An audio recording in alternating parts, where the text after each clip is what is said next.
Good. Well, thanks very much for your email. How many years have you been living in Sweden?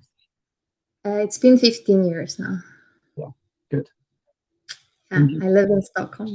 yes. And you lived in Japan before then? Yeah, I lived in Tokyo for 6 years. I did language and university there. Hmm. Yeah. So how do you feel you're doing in terms of realization? You've watched a few videos by the sound of things. Yeah, I mean, after I started watching your videos, I was walking my dog one day and like mine stopped, and then it was like, oh, I remember, like just pure that. And Fantastic. then there was thought saying, I just thought I forgot. And but then everything back to normal. Yeah. Well, that was a good insight, really, to experience in that way. Yes, it was. It and then I try to um a lot of resting in just sound, and because it's easier, kind of feels like. Yes. And then the trees, it just reminds me of childhood, like when there was no internal struggles, like it was, just, yeah, it's just easy. Good. So, do you feel that you experience things? Can you experience as a field of awareness, would you say? Yeah, when I heard that, like Nadia is trying to become a field, and then it like my head hurts. Yeah, but then Well, Nadia is actually appearing in the field along. sorry.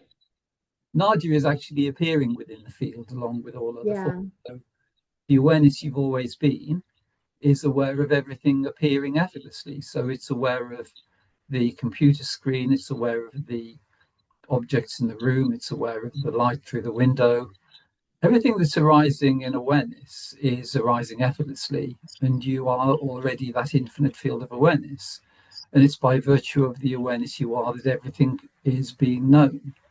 So it's very simple, really. It's just that the conditioning we've had in terms of the personal mode is quite intense, and it's reinforced every time we speak to somebody, really, or turn on the TV or read a book. So yeah, it's yeah, understandable, really, that it's quite compelling. yeah. After I realized I is just a thought, Mm-hmm. and but then sense of separation is always here, and when I feel that separation, I feel like tightness here and here. Yes. And then like there's a thought saying, I need to get rid of this. Mm.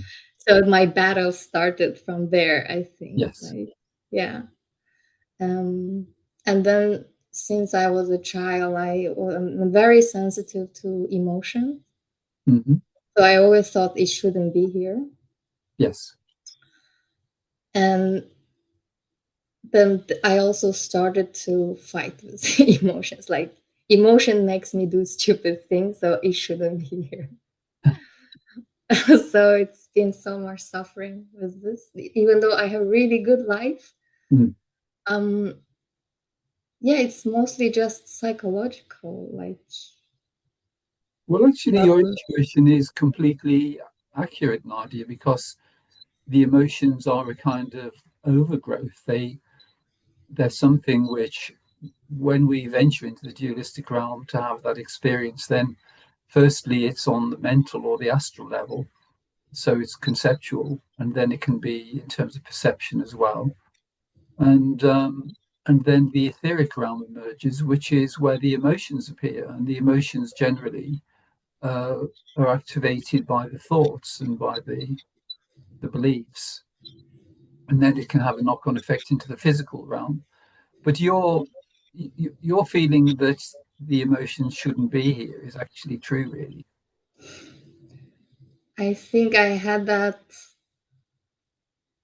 since very young. Like my mom and dad is very like opposite of each other. So I thought people should be like my dad, like nothing can hit him, like it just. And then my mom has a lot of resistance. Mm. So I was always looking up to my dad's side. Like I want to be like him. Nothing affects him. Yeah. Well, That's that's good. created a lot of suffering, I think. Well, really, to discover one's true nature as impersonal awareness is the solution, because while we're maintaining the personal mode in any form, even in a desirable form, like being like your dad, the personalized element is still there, and there is still limitation and scope for suffering and certain concepts which need to be held. But in the freedom of your infinite nature, which is prior to any of those concepts or limitations, there is just impersonal awareness, and really, it's really just a matter of becoming proficient in being able to live from one's infinite nature rather than activating the personal mode. And because you've had those experiences, there is already clarity in terms of what your true nature is, because you know that what you truly are is a field of awareness within which all forms appear, and you know that there's the potential for the mind, the emotions, and the physical realm to be subdued and become quiet. But we can still experience those realms, but more on our own terms. But for you, it's really taking credit for what you've always known, because it's just that there's been a little battle taking place, which is that your intuition has actually guided you very effectively. Your email just shows that the knowledge that you have of realization and your true nature, you brought it into this life with you. But the reason it's been quite a challenge is because what you've known intuitively is really the opposite of what you're experiencing in this realm. I don't want to be here. Well, it's truthful, and that's great, really. It's good to be true. Oh my God. Yeah. It's quite interesting the way you say that when you have that feeling of limitation, it affects you in the area of the throat and the forehead, which indicates that there is both the potential for clarity and expression of one's true nature, but also in terms of insight and intuition, which comes with the third eye, really.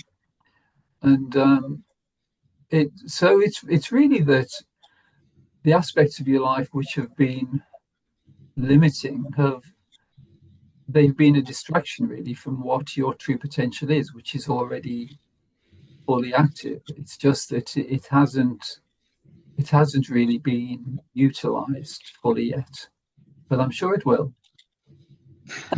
I hope so. Yeah. So how do you feel in terms of the kind of energetic implications of the emotions and the mind and the way we're invited into certain limiting experiences? Do you feel there are certain themes which are Yes. Since I can't remember. But I just realized the theme recently, like because for the past 1.5 year has been the toughest. And then I did even more meditation, because the moment I wake up, I am immobilized, because the moment I wake up, the thought were just attacked, like bombarding me with everything. And then I noticed the theme that's like, you're not good enough and nobody wants you. That was the theme. And even though I have a lovely friends and my parents love me to death, and yes, And I have a cousin really nice to me, and it's like I cannot stop it, and my body is just reacting so much. And then that happened right after I decided to end my relationship, and I was so looking forward to live alone and just go back to the freedom I had before. And the moment I started living alone, this suffering happened once, like 1.5 years ago. Yes. And even though I discovered the theme, and like I tried to reverse what is being said in my head, and the only like problem I really couldn't handle was that physical sensation from the emotions. I think it's just a thunderbolt, like chest, and my entire body is burning, and I felt like that I even wanted to commit suicide. Like, but then of course I don't know how. I was like holding the knife, and I was like, I have no idea how to do this, and put it back. Was this how it was done in the movies? And yeah, but then after I found your channel, like accidentally in the comments of a channel I used to watch a lot for many years, called Simply Always Awake from Angelo. And then I don't know, I see a lot of names and comments, but I just wanted to check your channel out. And then it was like, I've been looking for David for 40 story years in my life. Like, I've been looking for you my whole life. Like, you have confirmed so many things that I was intuitively doing, but was like doubted from people and society all the time. And yeah, I was like, and then started to implement impersonal language, and it is so much difference just within these few weeks, month. I found you. Fantastic. Yeah. How long ago is it since you started watching the videos? Is it just a few weeks now? Yeah, 5 weeks now. Yeah. Well, that's great, actually. Yeah, it's amazing. And then I was like, why didn't I find you earlier?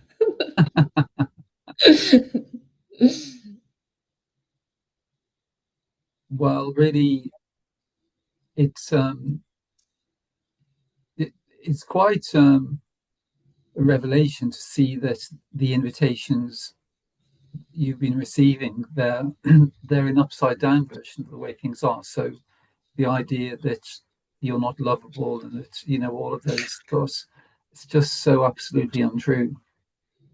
And but you should really take credit for them in a way, because it's taken that degree of intensity to try to keep you engaged. And in some way, you could say, because the self is revealing itself to itself, and that's been going on for quite a while.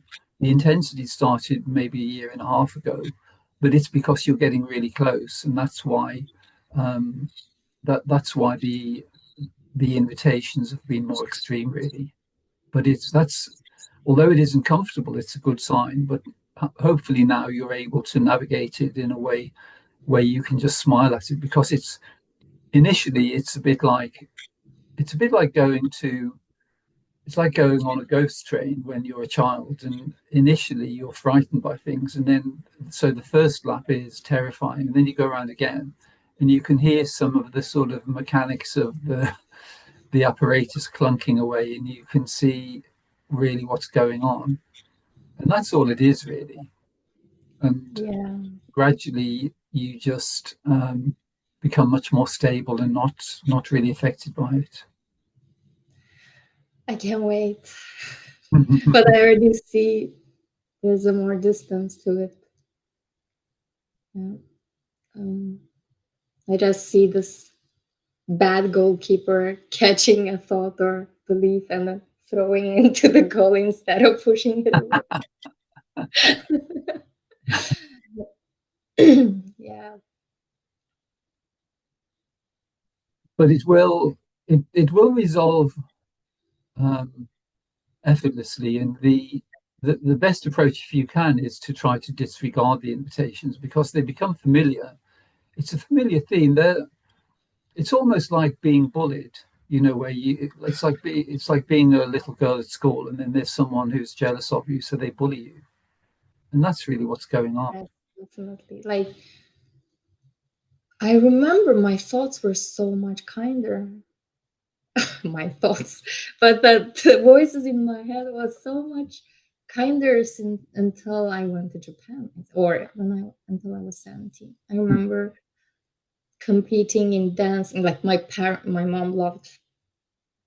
She believed I can do anything, so she puts me into a lot of things, and I was so uncomfortable. But then she puts me into dancing competition. I didn't win, and then the voice in the head is like, oh, it's fine, we had a fun. But my mom will be saying, why are you not reacting? Look at other kids are crying. Why aren't you sad? And then I think this thought became the voice became very, very mean for past few years. I didn't notice that until recently. Oh my God. I've been, consenting, accepting invitations a lot. Well, it can take a little while to just allow them to unravel, but because you understand how the dualistic realm works, it becomes much easier because most people's suffering continues because of the personalization. They think the thoughts are their own, they think the ideas are their own, they think it's true that nobody loves them. Those thoughts. But because you understand it's more like a game that you're playing, and the challenge is to become free of it, where the invitations don't land and they don't register, and it just becomes easier then. And then what you see simultaneously is the energy which previously was diverted into experiences of suffering and the low frequency emotions, that energy is liberated, and then it becomes available in terms of your true potential. And you're obviously really intelligent and creative, so there are lots of things you'll be doing, and the clarity you have as well, because your intuition has guided you really effectively, and I'm sure you can see now that lots of the lots of the experiences and thoughts you had, and as a child, that they were completely accurate, really. Yeah, you're effortless. That word went straight. Yes. Yeah, that was the moment I had to force or push or do something a little bit harder. I was like, no, Yes. I'm not doing it. If it's mine, it will come. Yes. I don't know. Yeah. And everything that I believe that. And then your words really confirmed it for me. And until now, like for the past 1.5 year, I've been having this intense anxiety and panics and depression. The beautiful thing is I have so little to do at work, so little to do. And I could just watch videos and meditate the majority of the time, and I still could finish the work. I really didn't prioritize work. And then now for the last few months, it was even more intense. I never really trusted psychology. I never thought psychologists could help me, but I was so desperate. I thought, okay, I'm gonna give it a try. So I told my work I'm gonna take few. I want to stop working for a while, and they said, "Oh, but I have a 3 month notice period." But they said, "Okay, you don't have to because you're not feeling well. You don't have to work. You can just stop immediately. We will pay you Great. anyway." Yeah, and then I was like, I knew it. Like I just felt like protected my whole life. I was guided, and but then I don't understand why I'm going through the suffering. I don't understand. I'm so confused. What is happening? Well, really, it's because your your frequency is really high, and you volunteer to come into the dualistic realm to bring your energy, and because you knew your true nature is effortless being, the dualistic realm gatekeepers thought, well, where can we send her just to try to give it the opposite experience of that? No. I'm losing this battle, I felt like. And then gradually you just your intuition has guided you, and you see what is true, and it's just being confirmed. Yeah. Thank you. Yes. But it's all, the whole of the dualistic realm is designed to make it seem as though there's something wrong with us. It's designed to make everyone else, well, everyone else seems to be having a good time. Why is it so strange for me? Yeah. But where there is spiritual potential, then that's when it's different, really.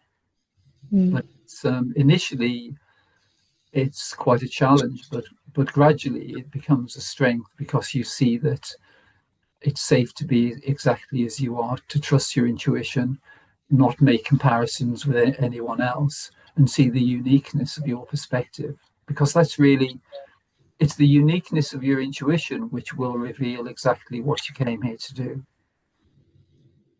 Yeah. Do you think this this intensity, the emotion will also, like, there will be distance to it even though the intensity might be the same? Like, or will it fade away because I'm so sensitive to this physical, because I was a dancer, I guess, because I've been like passively doing Vipassana, kind of like I always in the body, when you dance and you're feeling every inch of your body. And so whenever I have emotion, I'm so sensitive to it. Well, it's really the intensity of the emotion is a measure of the power of your energy, really. It's just that it's been diverted into emotions which aren't particularly pleasant, to distract you. But the sensitivity is still there. Do you still are you dancing now? Do you still do any? Or? No, I do something completely different. I did not ever imagine I will do IT security. From dancing to IT security. Well, it would be really good to do something which is creative, because creativity is, it all comes from effortless being, and so things which enable you to be creative can be very beneficial. And with dancing, for instance, it was competitive at an earlier stage, but it could be, if it's possible, to resume, but just with a sense of it being completely delightful. So it doesn't need to be, you don't need to be at the top of your game, you don't need to be straining or super fit, but just, it's really just the effortless movement, because um, really integrating energy into the human experience can be done very effectively in the most delightful ways. So things which you really enjoy, you obviously have that ability already. So that's something which you can utilize and you can enjoy. Um, but I would say certainly some form of physical activity. I remember quite a long time ago now, actually, when I started meditating, and then I started to do a more advanced version of it, and I could feel quite intense changes taking place in the body.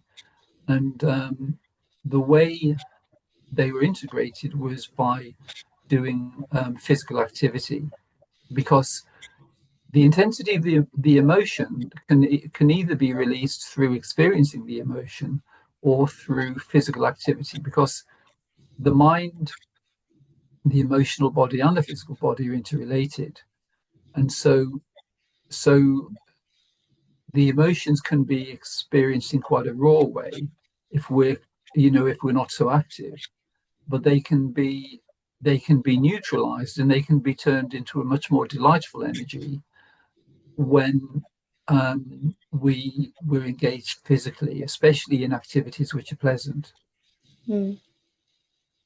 So, Yeah, I was trying to, because I gave up dancing, so I really enjoy physical activity, cardios. So I started to do trail running in the woods, oh and yes, yeah, it was very nice. Yeah, good. yeah, maybe I should continue. I stopped because Yeah. I was feeling really depressed. Well, I think other aspects as well. You have a very open heart, and I think that spending time with people, you may not want an intense relationship with somebody, but just spending time with people that you enjoy being with is quite a good thing. It can just be very light, and that could be nice as well. Yeah, you read my mind. How can you read my mind? I love spending time with, yeah, um, friends and people that I just love laughing. Like I just feel like when I laugh, like Definitely, that's the liberation. Well, the energy which has been conditioned to be directed into emotions which aren't so pleasant, like depression, is instantaneously redirected into laughter. And so there is no depression when there's laughter. yeah, it's such a freedom when I laugh. Well, definitely. And that's, Yeah. it's really something that you can cultivate, because you can see the ridiculous nature of the dualistic realm, the way it's so serious and it's trying to keep us limited. Yes. But then you Yeah. can smile at it and just have a little giggle. Yeah, I'm trying. When I'm really sad, I'm trying to smile so hard. And I try to watch funny shows. Just like I love Kang on Earth. I don't Oh, know if you yes. know that. I just play that when I'm really sad or depressed, and then suddenly I start laughing while crying, and it's like it's very nice. Yeah. Well, you can just rewrite the script, really, because the conditioning has been intense and there has been a bit of an onslaught, because as you've become more aligned with your infinite nature, then the dualistic realm has tried to keep you engaged energetically. But because you understand that's what's going on, there will be a point at which it stops doing that, or it certainly subsides hugely. Mm. But you can just realize that you're the sovereign being and that you can determine the way you experience things. And every aspect of your life, you live in a beautiful city. I'm sure there are lots of lovely people you can spend time with. Um, and just doing things where you're just focusing on enjoyment, and just quite a simple approach to things, really. Yeah. When you say I can decide, um, and also declining invitations, I when I was having intense anxiety and I was sitting there and I said, I do not wish to experience this. Is that declining invitation? Well, that's in a way is maintaining the personal mode, Oh yeah. because really there are different ways to experience. So we can experience from impersonal being, or we can experience in the personal mode. So there may be personalized invitations. So there could be a frequency we call anxiety, Yeah. but language is really the spell of Mm. personalization.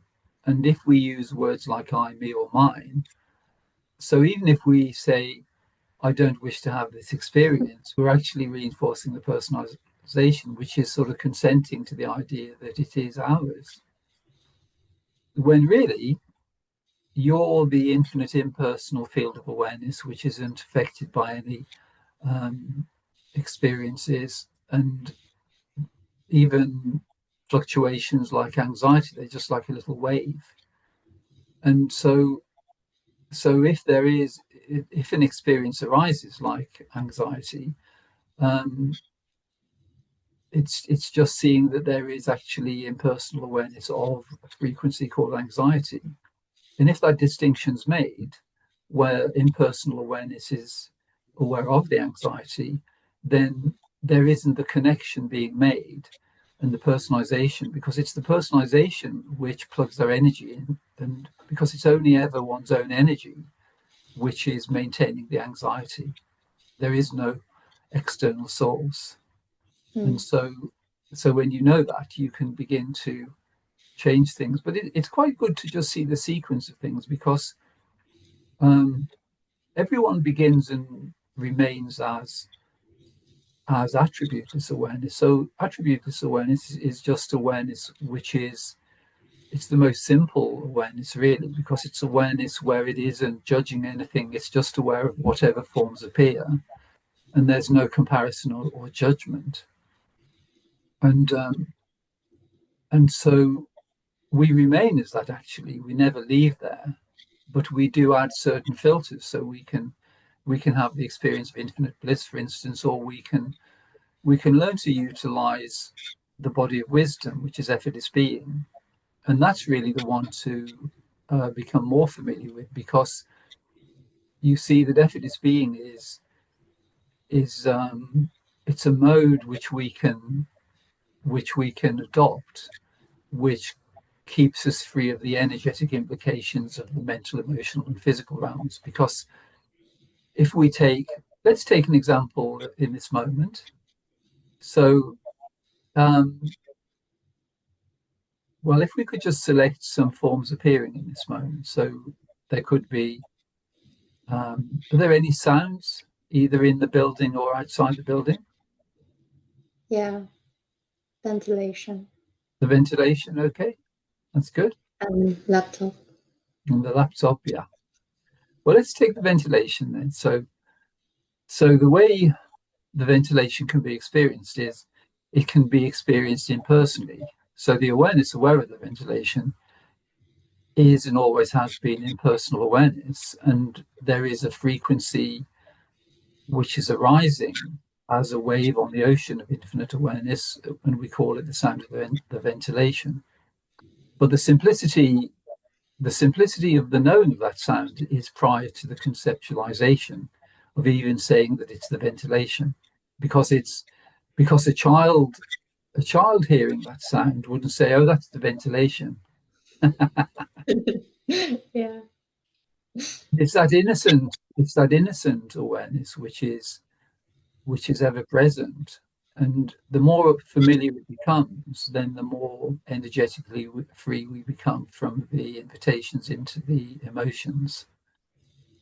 And we can make the distinction between non-conceptual awareness, which is just that simplest childlike awareness, which is aware of the sound, or we can step into the mental realm, the conceptual realm, and we can call it the sound of the ventilation, and we can describe it in other ways.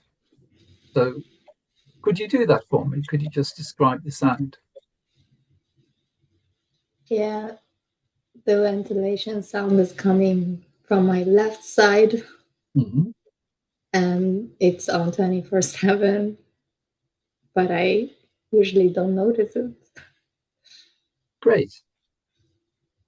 Well, you see the distinction between the effortless awareness of that sound and then the conceptualized version. And to have those two experiences, we need to move attention from effortless awareness into the mental body.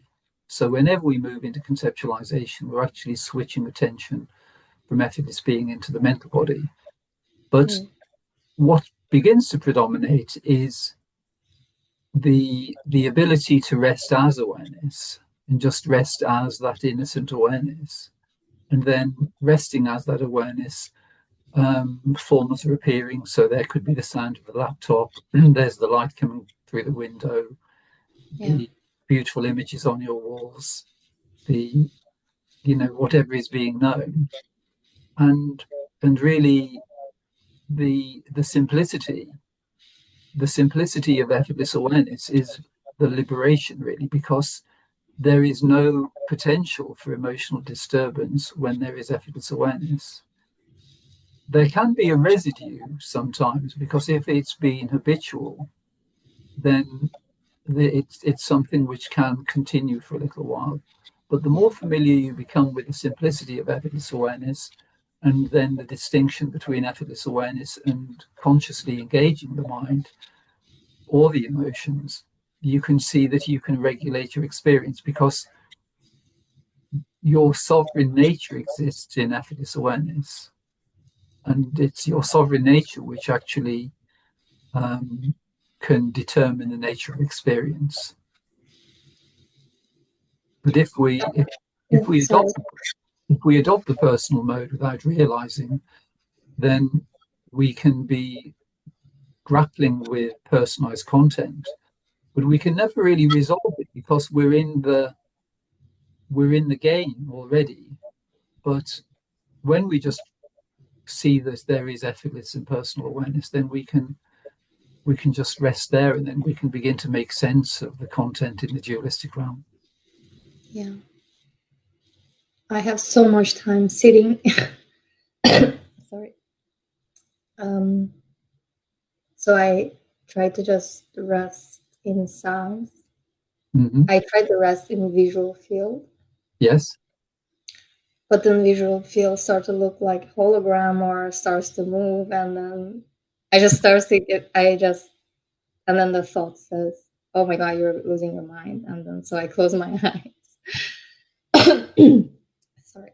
Well, there's a slight fine tuning you could adapt there, Nadia, which is if we use the words "I'm resting in the field," it's still actually dualistic, because the idea that it's Nadia resting in the field. Yeah, that's the problem, that Nadia is always here.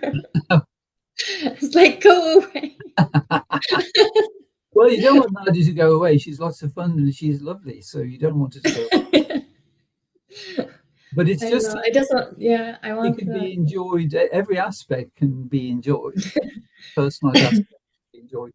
But it's just having the clarity in terms of making the distinction between effortless impersonal awareness, just resting as the field, resting as that infinite effortless field. And then when you wish to experience as Nadia, and just have lots of fun in that respect as well. Yeah. And I notice when there's resting, there's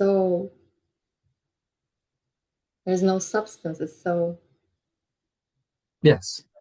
Peaceful. I don't know how to say it. Just okay. It's so beautiful, and I just want to stay there. I just want to have that all the time.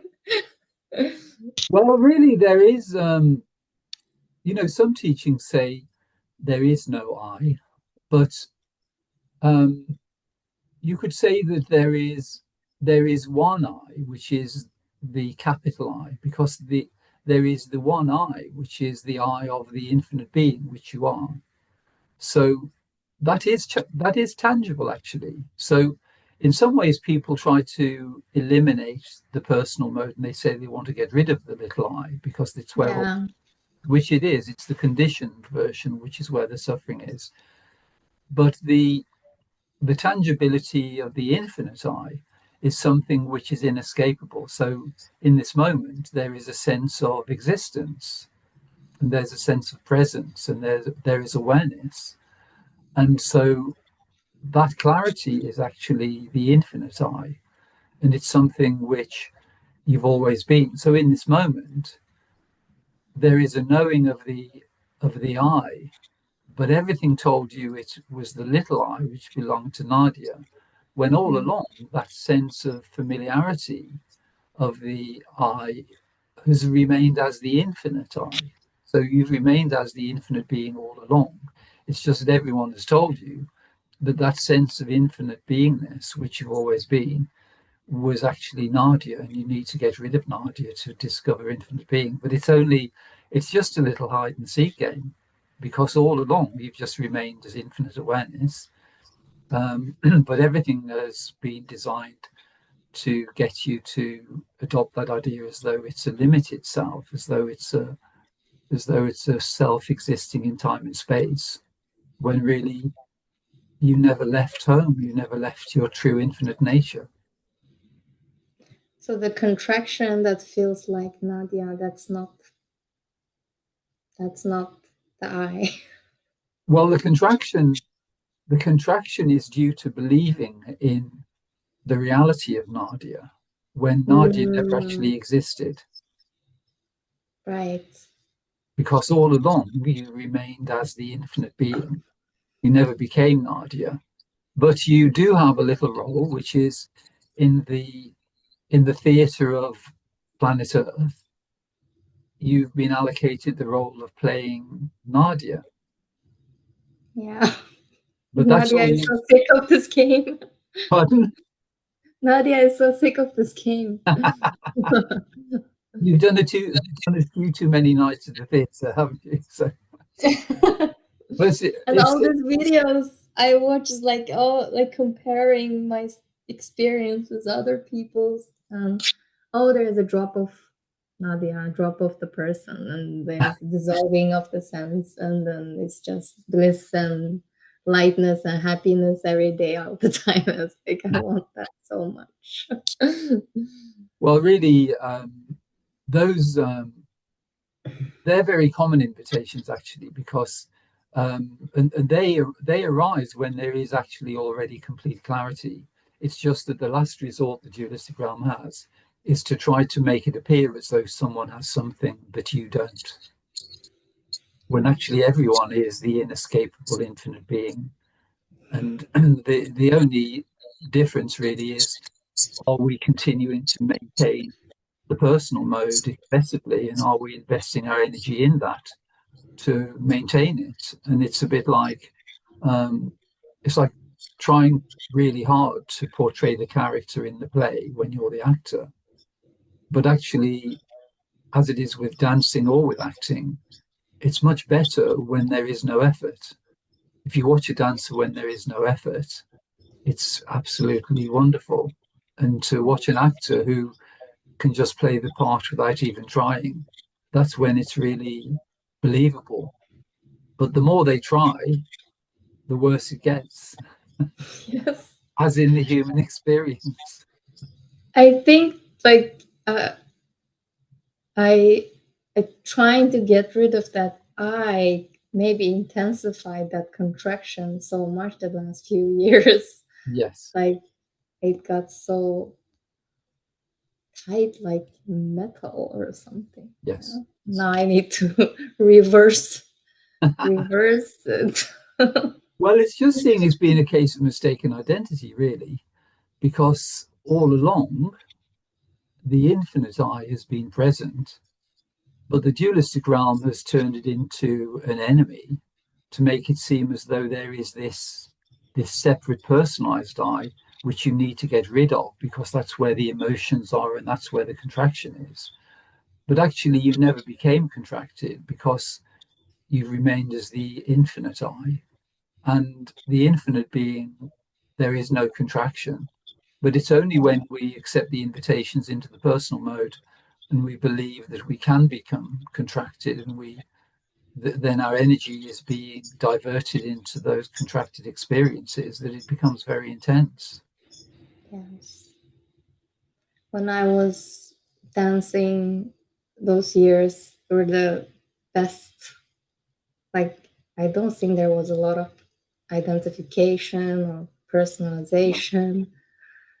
It was, I really didn't care much about a lot of things, even though I felt like separate, very separate from people. But I had so much love for people. Well, But you were obviously living from one's infinite nature, and it was just expressing through the dancing, and it was really the mind didn't take much of a part there. It was, it was, There was a lot of peace, Mhm. a lot of joy. Well, it's really simple for you because you know what that is, and you know how you achieved it, because all creativity comes from one's infinite nature. And I'm so into colors.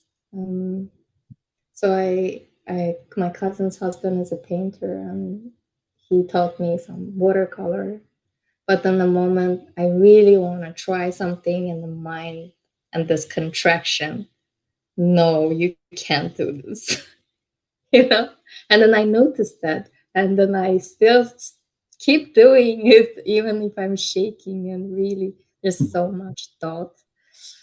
But I stopped because the fear of not being good enough was too strong. Well, really, just the joy of painting is the most important thing. So there are certain things you can do.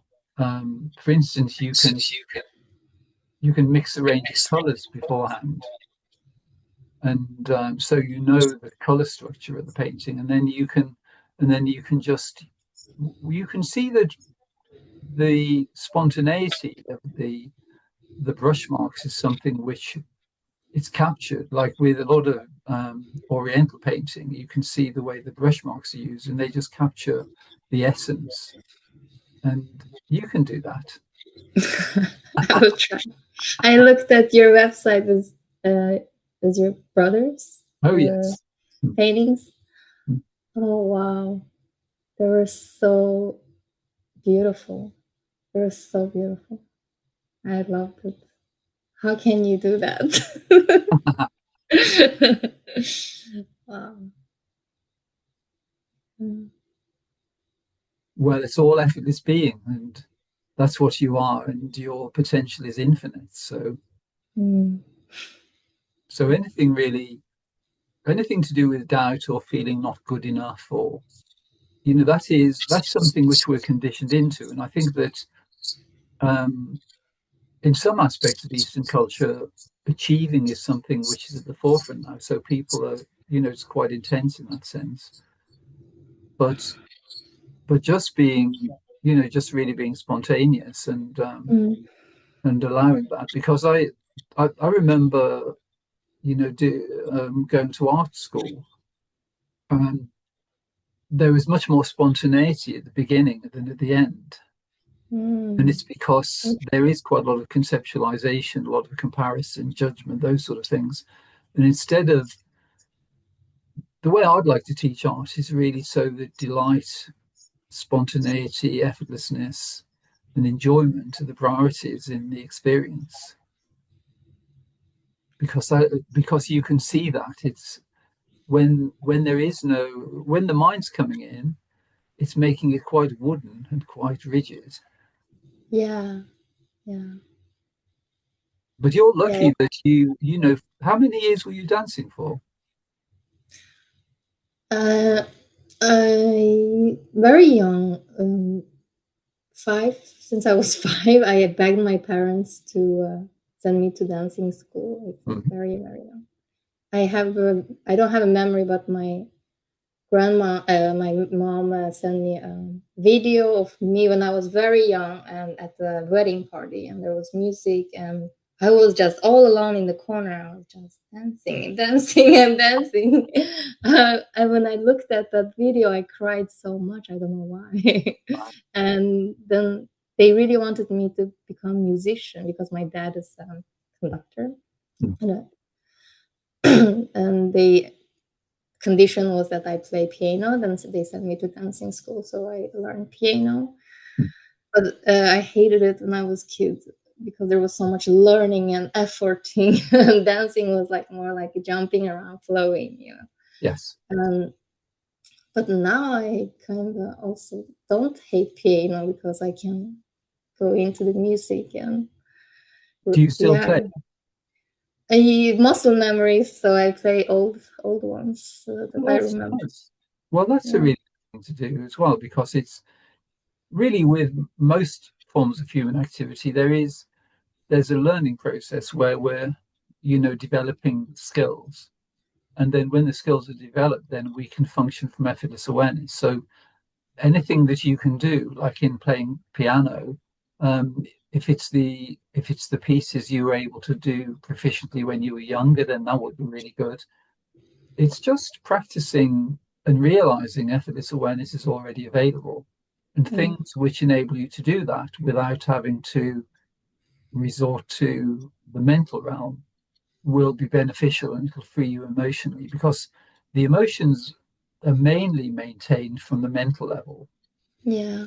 So anything which doesn't require the mind, so dancing or painting or playing the piano, would all free they would those activities would all free you from the conceptual realm. Yeah. I was wondering, if I try to be there, does it mean I'm escaping this life? Like right now, I feel like I'm not fully here or I'm not fully there. I'm like, I don't know how to live anymore. So, Well, it's really just that those thoughts which are saying, I don't know whether I'm here, I don't know whether I'm there, they're just mental invitations, because right. you are inescapably the infinite, timeless, omnipotent being. That's all you can ever be. And Mm. what we're able to do, though, is we can play a little game of hide and seek where we pretend we're not that for a while. So we have an experience like the human experience, where we have the human body, which is like a symbol of separation, and then we have the thoughts, and then we have the emotions, and then we find ourselves in a culture which is reinforcing the personal mode all the time. Um, every aspect, really. If you look at the mainstream culture, it's all reinforcing pain at the moment, really, pain and illness. Yeah. I stopped watching everything. Like, I Good, cannot handle anything. good. Nothing interests me. Not even like movies, shows, No, no news, no Instagram, nothing. Just well, that's great. and yeah, yeah. It feels like it's so much conditioning in there. Hmm. Like, um, and when I'm in, oh yeah, I have a question. Like when I'm in really, really, when there was a lot of depression and anxiety, like nothing seemed to be interesting to Hmm. do. Like, and then I heard you say, find a little joy, like things to do every day, like go for a walk and eat a cake, like your Yeah, brother did. So I force myself to get up and take a walk with my dog and go to the dog park and sit there, just look at the dogs playing. yes, And perfect. then, but there's no like, I don't like particular, there's no like happiness, the experience of happiness, but I'm trying to do that. Well, with your dog, the great thing with dogs is that their life is really where the infinite being is just flowing through them spontaneously, and and so you can enjoy that, because there isn't there isn't any self consciousness. So when you take your dog to the park, your dog doesn't think, oh, I'd better walk this particular way, or make my ears look a particular way, or anything, to be, because other dogs might be thinking I'm not good enough or anything. It's just really light. But And he is very strong-headed. He needs to go that way. yeah, well, that's good. That's a good sign. That's because you love him and you like him to be happy. Yeah, yeah, dogs. They can teach you a lot. I love spending time with animals, because um, they, well, it's interesting, because you do find that the more you love them, and then they sense that, and they're intuitively attuned to you all the time. My Well, my when dog I can have, tell the time. He knows. I get up at 7 in the morning, and he's always there with his paws on the bed at 7 in the morning. Yes. His timekeeping's impeccable, and And they say don't, yeah. and then Sorry. just he loves to go out, for walks into different places, but it's just so nice tuning in with him because it's the simplicity, like really having a really nice relationship with a dog where you just love them and you spend time with them, you see the subtlety and you give them credit for intelligence. It's actually a much easier way to integrate effortless being into life than it is to be living with the person, because because we have our own programs, we have our own um, conditioned responses and things, and then the other person does. So they're kind of interacting with each other. So everyone is the infinite being, but the interactions are taking place between the programs of limitation. So it can I be have more of a so challenge. much. I had so much guilt when I was having this episode of panics and anxiety, depression last year. I really felt like I was a bad dog owner. Like I was not happy and play with him, and like I just needed to quickly take him for a walk and go home and cry, So there was a lot of shame and Hmm. sorry and Well, all those invitations are intense, aren't they? And you can feel um, the way it's designed to take you down. The human experience it's a tough old ride, really, because um, putting it simply, the objective we have is to just wake up to realize that we are and always have been the infinite field of impersonal, effortless, timeless awareness. But everything in the human realm is designed to take us down. And the more we entertain those kind of emotions, because they're so upside down compared to what you really are, you're the source of all love, you're the source of infinite bliss, you're the field of infinite possibilities. So trying to squeeze that infinite potential into an emotion like guilt takes a huge amount of energy. yeah. But it's I because think of the yeah. intensity of some of the invitations which you were accepting to some degree, and then even more invitations were appearing to try to take you down energetically. The emotion makes it so real. Like the thought comes and the emotion like makes makes it feel like I have to believe the thought Mm. and I need to fix this. Yes. And then I try to like impersonal awareness of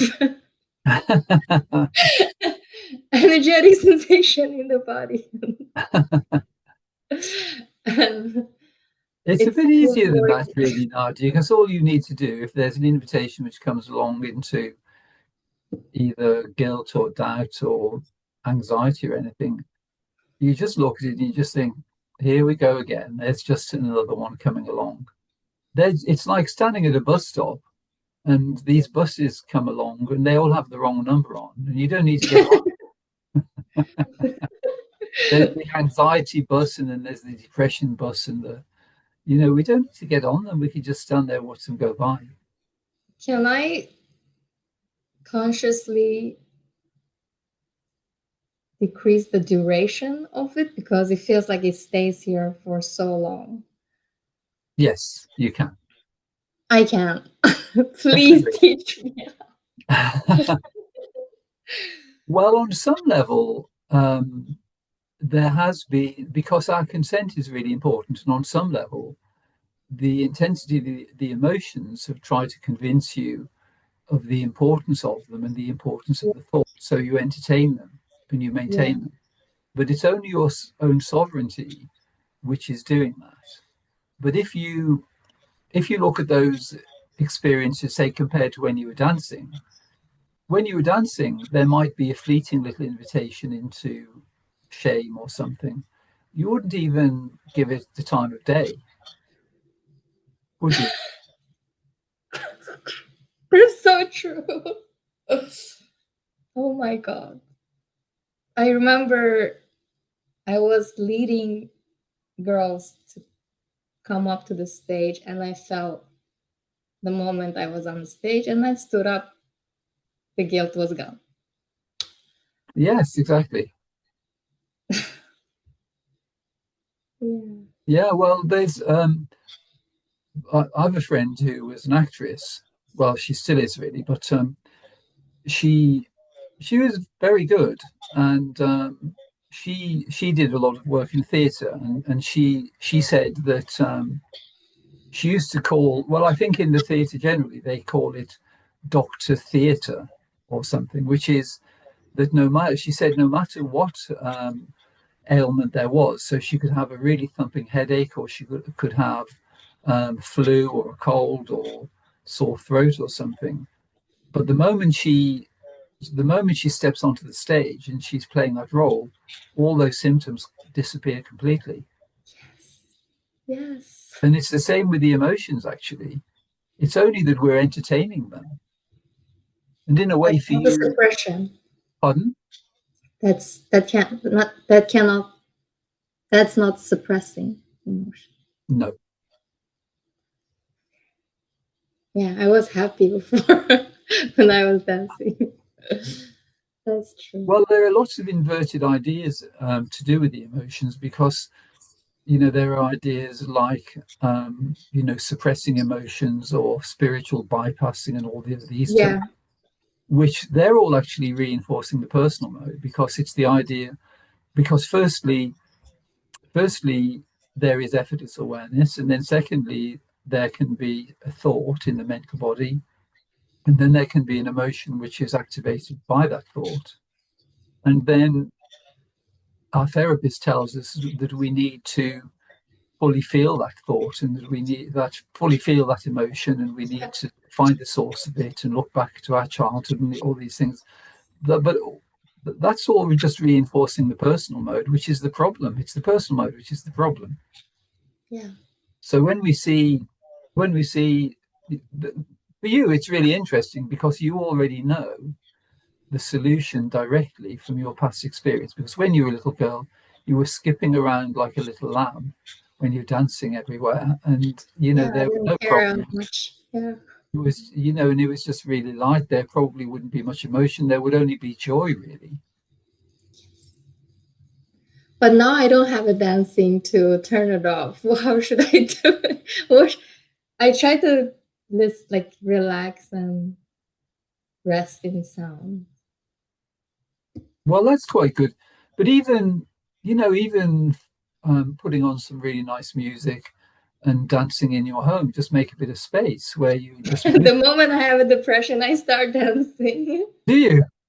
No, I should. Are you sure? Yeah, you I should. should. Yeah. Yeah. The solutions are really simple. It's knowing that all the problematic content comes from the mental realm, and then it's activating the emotional realm. And the more we believe it and indulge it, the more intense it becomes. But what you know experientially, which you knew for many years, is that just remaining as effortless impersonal awareness, which is just innocent. It was just the innocence of when you were dancing, and not really. You hadn't formed a sort of self-image in terms of the way you needed to be or what you needed to sort out in terms of the emotions. You were just dancing, and it was just light and free, and that's the solution, really. It's Mm. just it's like Lester Levinson says. I mean, it's quite amusing, really. He says you only really have to look to see how effectively you created things like depression and misery, um, to see how powerful your consciousness is, because those experiences are so completely opposite to what is effortlessly available, which is infinite love, infinite joy, infinite potential. Just to see how powerful your consciousness is to create such contracted experiences. So we forgot that we can reverse it. Like we can Yeah, create well, different reality. personal mode becomes, I use the term we become over invested in the personal mode. So we're addicted to suffering. Yeah, yeah. Whereas when you were a little girl and you were dancing, there wasn't really a sense of self. You were more like your little doggy then. You were just running around having a really nice time, and you weren't thinking about the emotions, or how it feels, or whether you feel guilty about anything. You just had lots of fun. Yeah. Maybe that's why, like, your videos, your message is like, you can stop, you can choose your experience, you can stop feeling whatever that you're feeling. That really resonated with me. Even why, I don't know why, I just knew it's true. Yes. And yeah, that was very, maybe. And then the thought came in and says, now you're manifesting effortlessness to become even more lazy, and you don't want, you're gonna fail so hard in this life. And then I believe that I was so scared for a few days, and then I noticed that was invitations. Good. Yeah. So scary when you don't notice the invitations. And I became so hyper aware, like, where's the invitation? What's the next invitation? So exhausted. Well, they're really just the buses going by with the wrong number on you, so you don't really need any attention. Yeah. Once you've seen it doesn't have your number on it, then you just don't give it any attention. Yeah, some thoughts are so light, like there's no substance. Some invitations now can go away so quick, but there's still like this deep, like since the childhood, the ones from the childhood that then I consented to, I guess. Yeah. Well, you were very clear in the way you felt the personal mode being activated around about the age of 5. Yeah. And that contrast was very clearly known. But it's just knowing that was a fake installation, really. It wasn't true. It was, it was the personal mode which had been installed. The fact that it was at the age of 5 is a really good sign, though, because most people it's installed by the age of 2. So you remained free of it for 3 extra years. So that's a really good sign. And I never had this teenager period. I was very like psychologically free, or no suffering, or almost, I guess. Like maybe Yes. I had, I don't remember, until 17 when I had my first boyfriend, I think. There can be positive invitations there, can't there? Yes. And I had so much conflict with my mom. And yeah, because I couldn't stand her conditionings. Yeah. Yeah, and then in Asia, there's so much conditioning. In China, I feel so uncomfortable, and in Japan, it's so uncomfortable, and everything is about working hard and earning money, and every minute is money. And but in China and Japan, there is so much this wisdom, like sayings from Buddhism, and that really, since I was a child, loved it. Like I don't know why, like it really resonated with me. And but then I never ever heard about Sweden. Somehow I met a Swedish guy, and from Japan I moved here. And first it was very shocking because life is so slow. But then there's so much things that it just felt like home. It felt like home here. Definitely. No hierarchy is so flat. And no competition. People can study as much as they want until they find something they love. Like just felt like I can relax here a little bit. Definitely. Yeah. Well, Stockholm is the capital of effortless being, so you're lucky. Oh, really? How lucky me. I'm so lucky. It's really interesting with you, though, Nadia, because you talk about depression, but all I see is just this radiant smile and laughter, which just comes up spontaneously in virtually every moment. So I don't even believe you about the other stuff. Yeah, everyone when they meet me, they say I didn't notice you had the depression No, or you you are. were having You're such a hard time. But I said it's real. Like I feel it here. It's real. It's really hard. it, not to dismiss it, because in some ways, the benefit of having those experiences is that you can relate to others. But you've probably done it long enough. You know enough about depression to just let it go now. You don't need to carry on with it. Yeah, Move yeah. forward. Yes, now I have more confidence, and since I found your messages and a lot of yeah, I believe the trust coming back. I had so much trust before. Now trust is coming back. Well, you're really lucky because, lots of people can have a very difficult childhood and they're not really familiar with spontaneity or living from effortless being. But for you, it's something which you experience directly for many years. So it isn't something that you need to discover. It's something you already know. It's just that you've entertained the opposite of that, really. And it's a, it's only limitations which have been, they've been they've been quite persuasive, really. That's all. Yeah, I just didn't want to feel triggers. That was my biggest, Hmm. I think, invitation. I don't want to feel triggered. So, because I want to be nice to everyone. I do not want to be upset or angry. No. Well, it's because that's your natural way, really. Your natural tendency is just to be spontaneous, light. Your energy is really light. You're very warm and loving, and everything to do with your innate tendencies is delightful. It's only that you, along the way, you've gathered a few things which aren't really that desirable, like depression and things, but you can just let them go because they don't even belong to you. It's like you're this little princess skipping along the road, and this little goblin comes along and offers you this dirty old coat and says, "Oh, put this on, Nadia."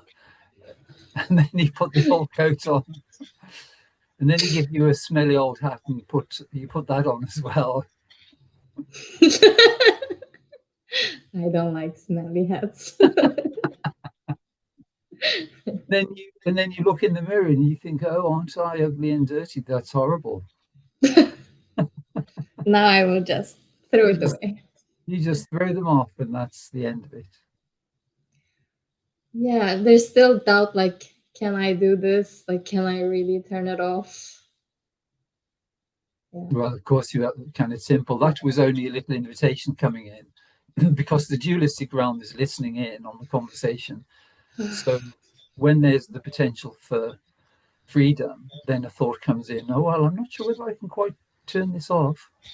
But that's only an invitation. Can you give me one maybe trick or some reminder or pointer? Like when I go to the office and I start have this an intense burning sensation and anxiety. I don't hear the thoughts. No. Sometimes it's just a flavor that I know what this is about. Um, and I feel like I'm being shoved the same disgusting food like for the past years. Like I'm just being, and I don't know how to like switch it off and go back to work. And Well, it's really just seeing oneself in a way which is truthful, which is, I'm sure that the people in your office really love you. They probably think, oh, I'd really like to get to know Nadia, but she's very sensitive and she's quiet. So I can't really intrude. I'll need to just be quite sensitive in getting to know her and not upset her. But really, it's just seeing the world.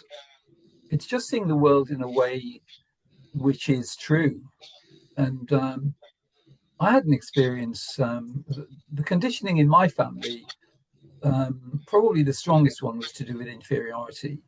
and so interestingly, I had a relationship with a lady who was, from a sort of upper middle class family, or even, sort of high family, and and there was a point at which, well, we actually went to see one of her friends who was this lady who she knew from childhood, and and as we walked through the door, this lady, she was psychic, and she looked at me and she said, "You think you're a second-class citizen, don't you?" And it was quite alarming in a way, because on a conscious level, I didn't feel that, but there was a kind of residue of conditioning, and and then you see that you've been kind of dragging that concept of limitation with you, and it's just been impeding everything. And once it's pointed out that it isn't true, then things just change completely. So so that so that conditioning, I would say, was limiting my potential by probably 30%, maybe even a bit more than that.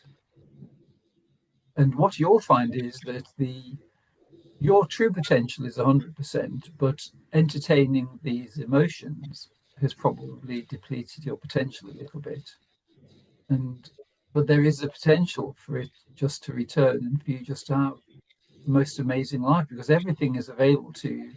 Really beautiful girl, lovely personality, very intelligent, self-realized, lovely taste in paintings.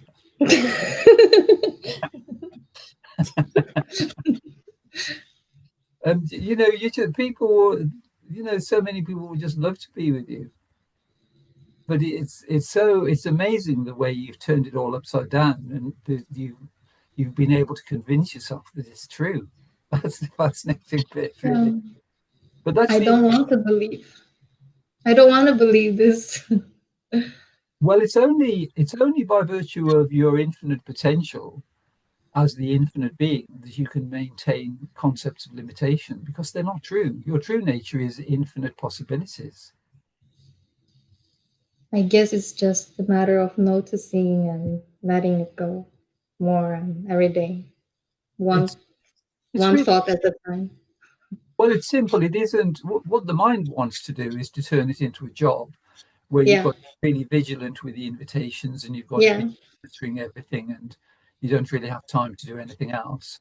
But it's not really like that. It's just that you know what it was when you were dancing, and the freedom that was there, and there wasn't any questioning. You didn't really care whether people liked you, or whether they admired your dancing style or anything. You just enjoyed it, and it was just complete freedom. And that's all it is. And that's what it is already. That is already fully available to you, and you can return to functioning in that way in any moment. Or if you wish to, you can drag the conditioning and the limitations of the mind and the emotions into the next moment. But you don't need to do that. Why doesn't feel that way? That's simple.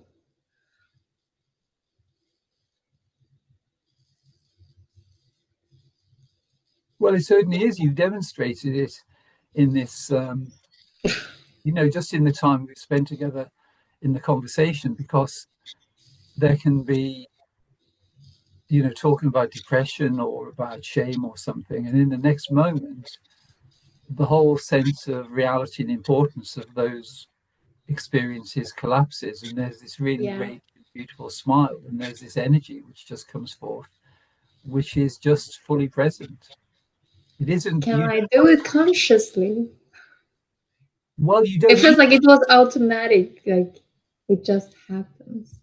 Well, it's because the really just the one trick really for you is to stop pretending you're an adult, and Yeah. just resume life as a child. Really, that's all. I love that. But yeah, I love being a child. Love being childish. That's all you need to do. Stop pretending to be an adult. Yeah, that's all it is. You're just maintaining that. You just assumed the role of being an adult. You thought, part of the cultural conditioning is to be grown up and responsible, and especially in relationships, you find that there are certain expectations and you try to live up to them. But with children, they don't do that. Children, they just have lots of fun. They're with their friend. Oh, this is my best friend. They met them 5 minutes ago, and and they just have a really great time with them. And then one of them falls over, so his mate goes and finds another mate, and he says, "Oh, this is my best friend." And it's just like that, really. It's just the ease and spontaneity, which you already know, which is it's the gripping on to the trying to maintain any kind of content, which really inhibits the potential in the experience, because really you're an infinite being. You are the infinite being, which is a being of infinite potential, and there are no limitations. But it's a bit like most people are living an experience where it's like being a film director, and you look at the screen and you think, that's an amazing possibility, because anything can be projected on that screen. It's any film, any drama, any experience can be projected on there. What lots of people are doing, though, is there's been there's been a bit of an infatuation with Mickey Mouse, and there's a picture of Mickey Mouse on the screen. So no matter what they do, Mickey Mouse is always there, which is quite limiting. And that's all the emotions are. They're like the seven dwarfs. They're cute though.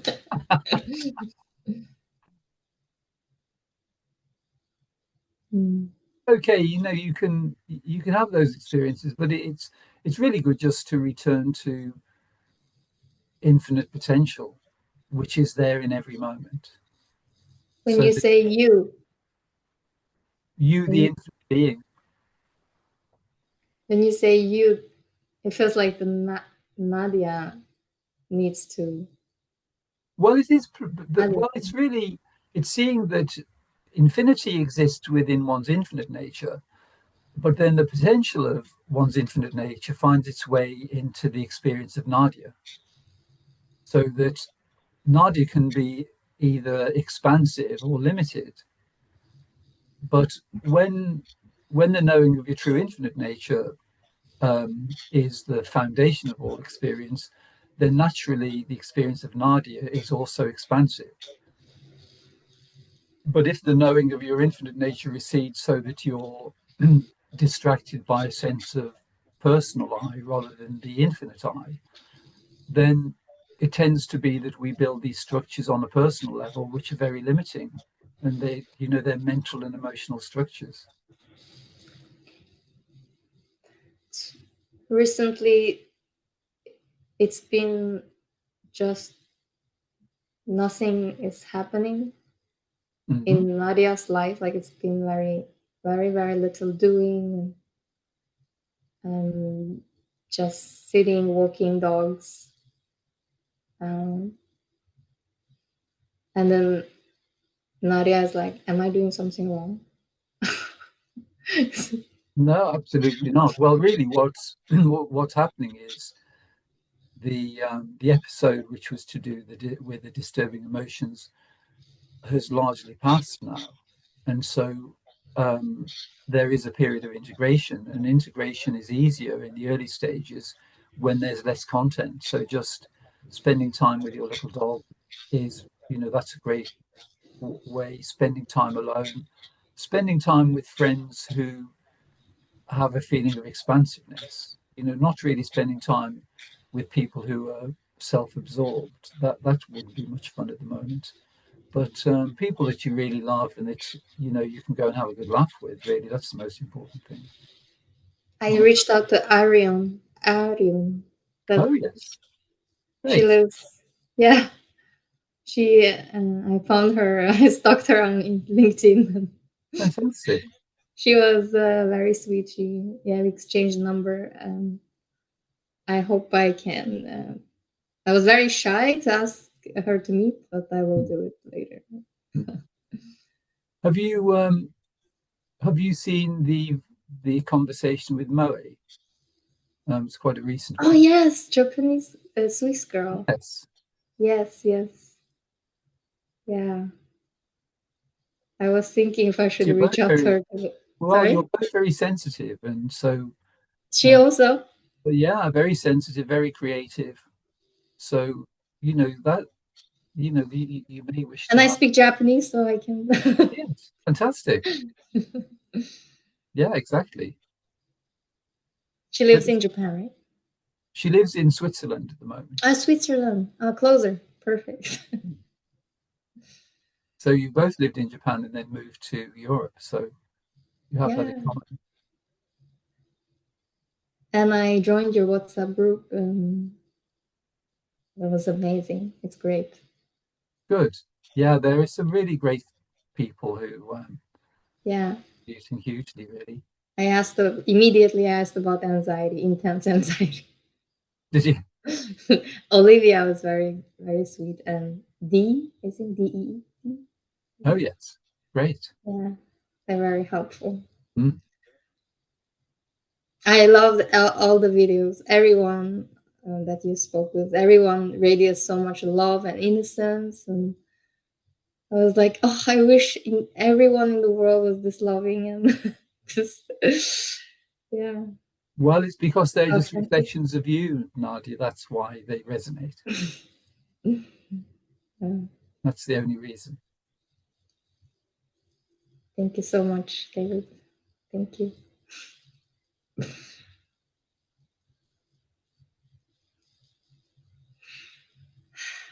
But it is really easy for you, and it's just you've had the intensity of the experiences. But the reason for that, probably, I would say, is that your purpose in life is to be helping others with realization, helping others to realize their true nature. And so, unless you've had those deeper experiences, emotionally, and the limitations and things and the conditioning, you wouldn't know what they were. So you wouldn't be able to communicate with anybody. But it's just see it as a little training course that you've completed. It's been like a year and a Intense boot camp. it's been like a postgraduate course in Yes. becoming familiar with the emotions which you didn't realize were there. I love helping people, make people happy. And when I was in Japan, I loved being waitress because I could just make like Well, after school, I I was waitress after school, mhm, and I loved serving people and make mhm. people satisfied, happy. Yeah, Well, I really, hope that's a good example of the way to overcome the residue of any emotions, really, because it's when our attention is on others and helping others, then there is no sense of a personal self. And so it's just life is just flowing through you. And it's because of the spontaneity of being in service to others that it was light and because you enjoyed it so much. maybe I should work 50% this IT job and get a waitress job. Yeah. Let's see. Well, IT, it's really good that you have great intellect and you can use the mind in that way. But it may be that that also has been part of the period of time you've been spending where the mind is predominating a little bit more. Yeah, totally like opposite from dancing. Mm, mm, Sitting still mm, for so long every day. mm. Well, you can be dancing in your leisure time. Yeah. Or running. Yeah, or running and spending time with your doggy. Yeah. But it's only really, the healthiest way to see life really is that you are the infinite timeless being, which is just present right here and now in this moment. And that is impersonal and effortless. And it's like the zero in a binary system. It's like the impersonal being is like zero, and then the personal mode is like one. And so there is the option, if you wish to flip the switch of personalization, which takes you into things like time and memory and the mind and the emotions and things. But you don't actually need to flip that switch. You can just remain as impersonal awareness. You say it so simply, but it feels like it's so hard to do. But I know it's possible. Well, it's actually unavoidable because it's what you are before you do anything. True. I also noticed that the Nadia comes online and then that makes it a problem. I really saw that a few times. Like I was just, things were happening, doing, and I was doing things, and then whoop, Nadia comes online and starts thinking about past and future, and oh, this happened and that happens, and then Nadia starts saying, "Oh, I need to get rid of this Nadia." But Oh my God. it's the dualistic realm. It's the dualistic central server delivering those invitations. It isn't even Nadia. I will remember. Yeah, like right now there's a big like invitation. It's like I don't know how to live anymore, but I know it's an invitation, and Yes, good. I just want to get a confirmation from you that it's gonna get better, right? Well, it definitely is, and it's something that can begin today or tomorrow because really the simplicity is in just devising the day to be as light and joyful as it can possibly be in a childlike way. Yeah. So, and you have Maybe the talking to you every day that makes me feel like a child. Yeah. but you can just, just do everything which makes you feel light and expansive, and don't entertain anything which takes you into limitation. Yeah. I intuitively did that when I was not feeling well. I prioritized going out, go to a cafe, watch a video, whatever. Like, I'm like, I don't care if I lose my job. I have to feel better. Yeah. But it worked out. So there is even though the mind doesn't trust, but there is something, there is a like deeper There's a deeper sense. knowing Yeah, deeper. which has guided you all the way, really, Yeah. and that's been reliable. So nice talking to Yeah, you too. you.